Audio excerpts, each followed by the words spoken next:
오늘은 복음의 가치라고 하는 제목을 가지고 함께 은혜 나누고자 합니다. 여러분 혹시 손해보는 장사를 해보신 적이 있으십니까?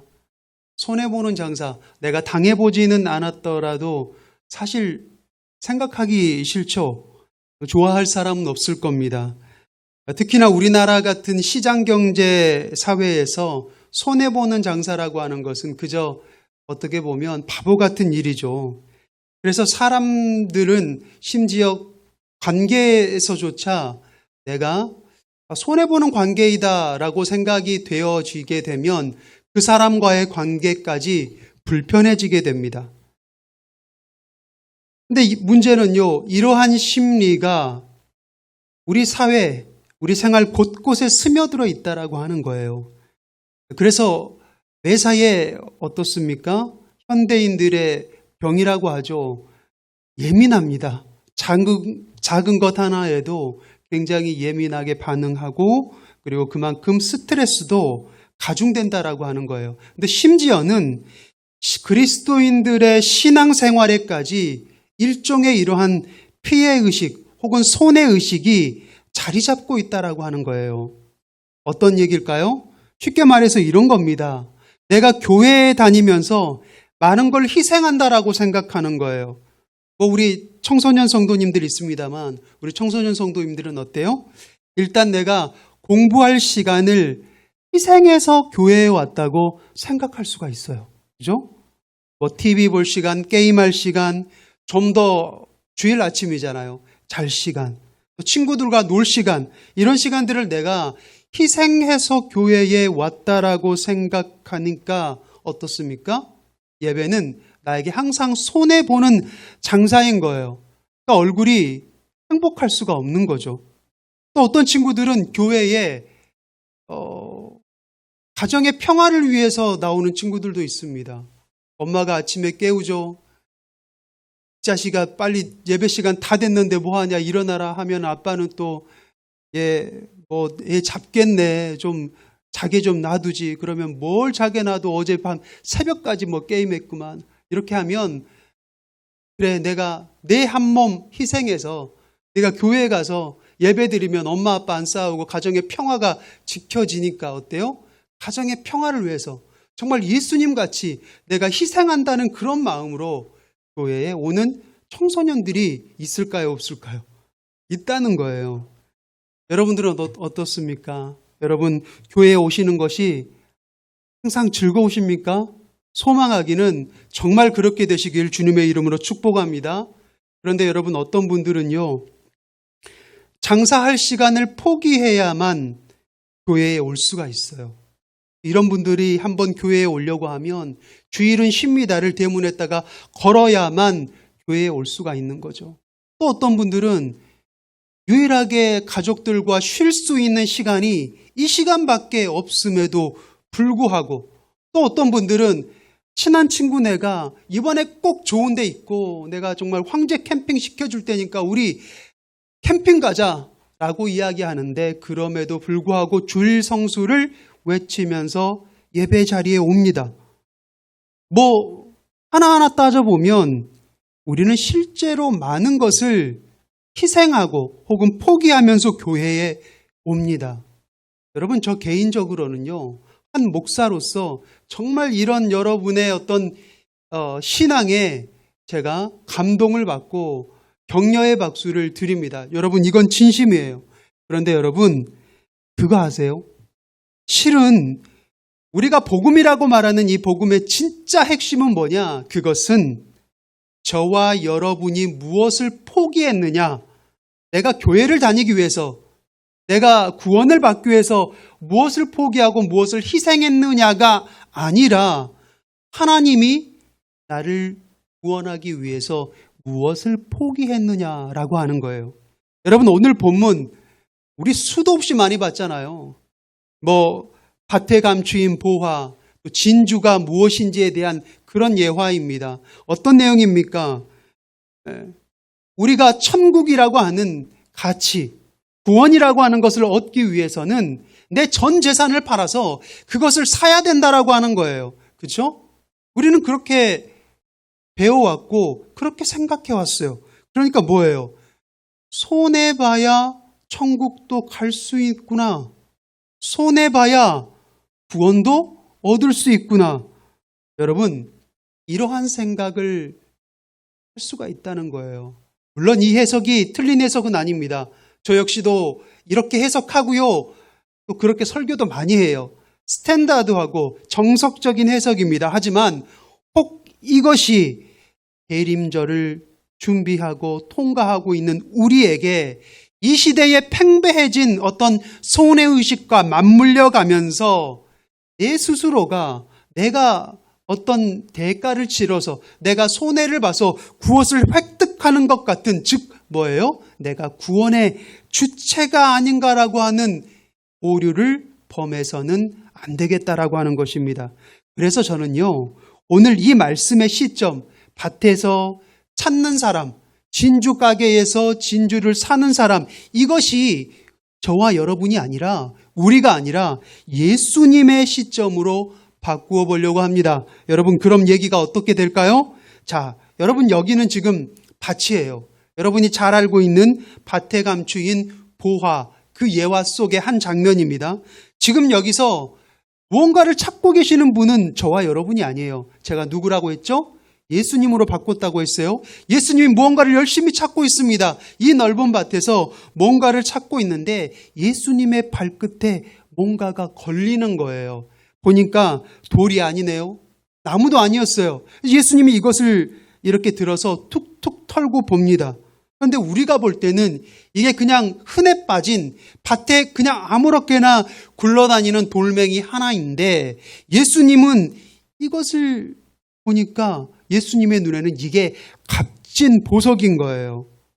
여러분, 예수님은 이걸 보고 너무너무나 흥분을 감추지 못하고 너무너무 기뻐하셨어요. 내가 드디어 찾았다, 이러한 눈빛이에요. 그런데 여러분, 이 돌멩이 같은 것이 뭔지 아세요? 그게 바로 저와 여러분이라고 하는 거예요. 예수님은 이제 이 돌멩이 같은 보석을 구하기를 원하세요. 그런데 여러분, 예수님이 이거를 그냥 가져갈 수가 없대요. 왠지 알아요? 이 밭에 대한 소유권을 먼저 얻어야 되는 거예요. 근데 이 밭을 사려면 예수님은 당신의 전 재산을 팔아야 돼요. 근데 예수님이 말씀하십니다. 제가 이 밭을 사겠습니다. 여러분, 예수님은 이 세상의 밭이라고 하는 곳에 아무렇게나 굴러다니는 돌 같은 것을 보석으로 여기시고 그 보석 같은 우리를 사시기 위해서 전 재산을, 당신이 가지고 있는 모든 것을 걸어서 이 밭을 통째로 사신 거예요. 여러분, 이제 진주의 비유를 한번 생각해 볼까요? 자, 여기는 또 진주 가게예요. 예수님이 여기저기를 보시는데 예쁜 진주가 많아요. 그런데 예수님의 눈에 유독 들어오는 곳이 있습니다.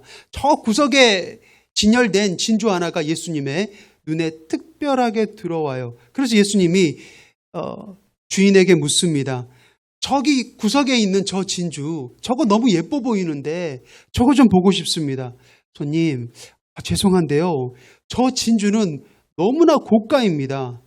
그래요. 그런데 그래도 저는 저 진주를 꼭 좀 봐야겠는데요. 비싸다니까요. 얼만데요? 저 진주는요, 손님이 사시려면 손님의 전 재산뿐만 아니라 심지어 당신의 생명까지 담보해야만 당신이 살 수 있어요. 예수님이 그 진주를 받고 이리저리 둘러보십니다. 그런데 여러분, 이 진주가 무엇일까요? 이 진주는 저와 여러분이에요. 주인이 내색을 합니다. 아니, 그거 정말 비싸다니까요. 그렇게 함부로 만질 수 있는 게 아니라니까. 그 신체 포기각 쓰실 자신 없으면 만지지 마세요. 따끔하게 이야기합니다. 예수님이 대답하세요. 제가 각서에 도장 찍겠습니다.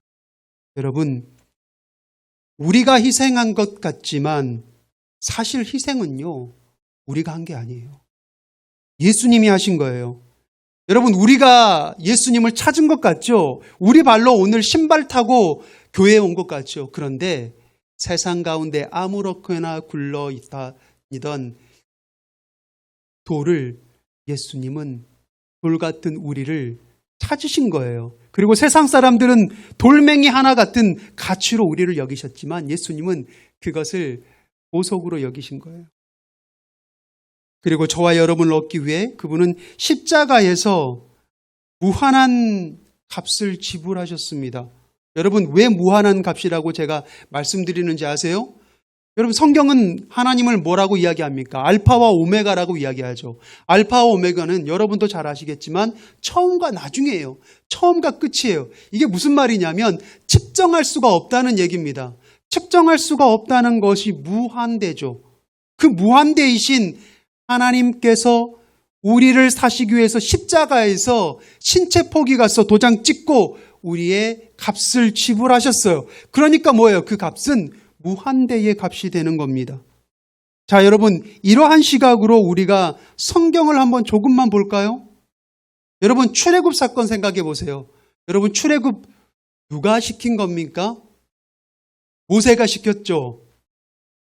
위대한 지도자잖아요. 맞습니까? 히브리 백성들이 반란을 일으켜서 출애굽했어요? 아니잖아요. 근데 하나님은요, 이 모세라고 하는 사람을 80년 동안 시간을 들여서 희생하셨어요.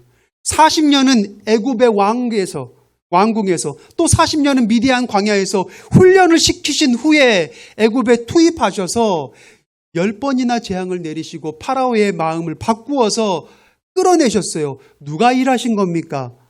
결국은 하나님이 일하신 거예요. 하나님이 희생하셨고 하나님이 값을 지불하셨어요. 여러분, 불가능의 바다를 누가 열었습니까? 모세가 권능이 있어서 열었죠? 아니죠. 하나님이 이스라엘 백성들, 히브리 백성들이 그 홍해 바다를 다 안전하게 건널 때까지 하나님은 뭐하고 계셨어요? 계속 하나님이 바람을 불었어요. 바람을 불어서 양쪽에 벽을 만드시고 마른 땅같이 바다를 건너게 하셨잖아요. 하나님이 일하셨다니까요. 하나님이 값을 지불하셨어요. 여러분, 바위에서 반석에서 물이 나게 누가 한 겁니까? 우리가 너희를 위하여 물을 내려? 여러분, 모세와 아론이 했어요? 아니죠. 하나님이 하셨습니다. 여러분, 여리고성이 난공불락의 성이었는데 여러분, 어떻게 무너졌습니까? 여호수아가요? 혹은 제사장들의 나팔 소리가 주파수가 맞아서 무너졌어요? 아니죠. 하나님이 이미 여호와의 군대 장관을 보내어서 여리고성을 다 썰어낸 거예요. 여러분, 항상 창세기부터 요한계시록까지 여러분이 이러한 시각을 가지고 한번 보세요. 항상 값은 누가 치렀습니까? 무한한 값은 항상 하나님이 지불하셨어요. 하나님의 목이었어요. 하나님이 일하셨어요. 우리의 값으로 내가 뭔가를 해서 내가 뭔가 희생하고 지불해서 구원이라고 하는 것을 단 1%도 얻어낸 것이 없다라고 하는 거예요. 그러니까 여러분, 내가 교회에 있을 때 내가 자고 있는 시간을 희생해서 포기해서 여기 왔다. 게임할 시간을 여러분 이렇게 생각할 수 있다는 겁니까? 여러분, 무한한 값을 지불하셨다는 것은요, 여러분 이게 중요한 부분입니다. 그만큼 또 저와 여러분이 어때요? 여러분의 값어치도 무한대라고 하는 거예요. 근데 어떤 사람들은 이것을 부정합니다. 그럴 리가. 내가 누군데. 아니, 보세요. 저 아무것도 아니잖아요. 근데 제가 뭐라고. 근데 여러분, 그 상품의 값어치를 여러분 결정을 하는 건 누가 하는 거죠? 값을 지불하는 사람의 몫입니다. 소비자의 몫이죠. 여러분 여기 보세요. 여기 볼펜이 있습니다. 이거 아무 데서나 얻을 수 있는 거예요. 다이소 가면 싸게 살 수 있어요. 여러분 이게 예를 들어 100원짜리라고 합시다. 자, 그런데 어떤 사는 사람이 이것을 100만 원을 주고 사겠대요. 굳이 이걸 100만 원을 주고 사겠답니다. 그래서 100만 원을 주고 샀어요. 자, 그러면 그때부터 이거는 몇 원짜리 연필이죠? 100만 원짜리 연필이 되는 거예요. 여러분, 이게 의미하는 것이 무엇입니까? 저와 여러분에게는 우리의 가치를 결정할 권리가 우리에게는 없다는 거예요. 누구에게만 있는 겁니까? 우리의 값을 지불하신 하나님만 우리의 값어치를 정하실 수 있는 거예요. 무엇으로요? 무엇으로 지불하셨어요? 십자가라고 하는 당신의 생명값으로 여러분 나를 사시려고 신체 포기각서에 도장 찍으셨다니까요. 여러분 그게 바로 복음입니다. 그게 바로 복음의 가치예요. 복음의 진정한 가치는요, 아무것도 아니었던 세상에 밭이라고 하는 세상에 여러분 아무렇게나 굴러다니던 돌멩이 같은 아무짝에도 사실 가치가 없었던 나라는 것을 예수님이 보석의 값어치로 나를 사셨어요. 그러면 나는 그때부터 보석이 되는 겁니다. 세상과 하나님 앞에서 우리를 높여주는 것, 그게 복음의 값어치예요. 여러분, 이 복음의 가치를 위해서 주님은 2000년 전 아기 예수님으로 이 땅에 오셨다는 겁니다. 그리고 우리는 지금 대린별이라는 이름으로 그 예수님을 다시 한번 마음에 새기는 거예요. 여러분, 세상은요, 우리의 스펙이나 배경을 보고 우리의 가치를 판단합니다. 무슨 옷을 입었는가, 어떤 차를 타는가, 연봉이 얼마고, 어떤 학교를 나왔는가. 그러니까 너 좋은 대학 가야 돼. 그러나 하나님은 어때요? 단지 그 사람이 나이기 때문에 내가 죄라고 하는 뭐예요? 하자가 있음에도 불구하고 나를 사신 거예요. 값을 지불하신 겁니다. 여러분, 우리가 불량품을 사는 이유와 하나님이 불량품을 사신 이유는 달라요. 우리는 마켓에서 불량품을 사지 않기 위해서 두 눈을 더 크게 뜹니다. 그래서 만약 우리가 불량품을 사게 됐다면 그거는 왜 불량품을 산 거예요? 내가 실수했거나 아니면 뭐예요? 뭔가 운이 좋지 않아서 속된 말로 재수가 없어서 산 거예요. 그런데 하나님은요, 내가 불량품인 것을 아시고 사신 거예요. 이제 주님께서 우리에게 말씀하십니다. 내 모든 것을 걸어 내가 너를 샀으니 이제 너는 나의 전부이다. 나의 것이 아니라 나의 전부이다라고 하는 거예요. 그러니 이제 그만 세상 가운데 방황하지 말고 내 사람으로 살아가지 않겠니?